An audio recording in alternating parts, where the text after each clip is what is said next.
Dears നമ്മൾ സൺഡേസിലെ മക്കളെയും കൊണ്ട് പുറത്ത് ബീച്ചിലോ അതേപോലെ എവിടെയെങ്കിലുമൊക്കെ ഇങ്ങനെ കറങ്ങാൻ പറ്റുക കൊടുങ്ങല്ലൂർ അമ്പലത്തിൻ്റെ അവിടെയോ എവിടെയെങ്കിലുമൊക്കെ ഇങ്ങനെ പിള്ളേരെയും കൊണ്ട് പോകാറുണ്ട് കേട്ടോ. കാരണം പണ്ട് നമുക്ക് അങ്ങനെയൊന്നും പോകാനൊന്നും പറ്റിയിട്ടില്ല.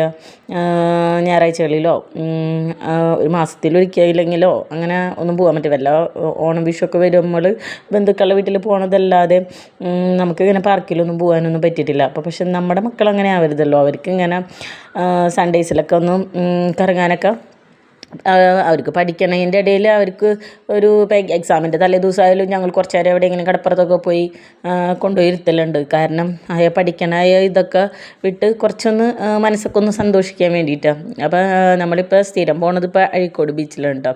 അപ്പോൾ കുട്ടികൾക്ക് പറ്റിയ നല്ലൊരു പാർക്ക് തന്നെ അവിടെ ഉണ്ട്. കുറേ എൻ്റർടൈൻമെൻറ്റ് കാര്യങ്ങളായിട്ട് പാർക്കുണ്ട്. അപ്പം നമ്മൾ മോനെയും കൊണ്ട് അവിടെ പോവാറുണ്ട്. കുറച്ച് നേരം പാർക്കിലൊക്കെ കളിക്കാൻ 10 രൂപ എന്തോണം എൻട്രൻസ് ഫീസ് പാർക്കിലുള്ളൂ. അതുപോലെ തന്നെ അവിടെ കുറേ എക്സസൈസ് ചെയ്യുന്ന സാധനങ്ങളൊക്കെ ഉണ്ട്. വലിയൊരു എക്സസൈസ് ചെയ്യണവരുണ്ട്. അതിൽ കൂടെ തന്നെ പിള്ളേർ ഇവന് ഇഷ്ടമാണ് കേട്ടോ. അതിലൊക്കെ കയറി ഇങ്ങനെ എക്സസൈസും കാര്യങ്ങളൊക്കെ ചെയ്യും. അപ്പോൾ നമ്മൾ ഇങ്ങനെ സൺഡേസിലൊക്കെ പറ്റിയിട്ടുണ്ടെങ്കിൽ കുട്ടികളൊക്കെ കൊണ്ട് ഇതേപോലെ പുറത്ത് പോവുക, ഇടയ്ക്ക് എല്ലാവരും കൂടി ഒരുമിച്ച് ഭക്ഷണമൊക്കെ കഴിക്കുക. അതൊക്കെ പിള്ളേർക്ക് ഭയങ്കര സന്തോഷമുള്ള കാര്യമായിരിക്കും.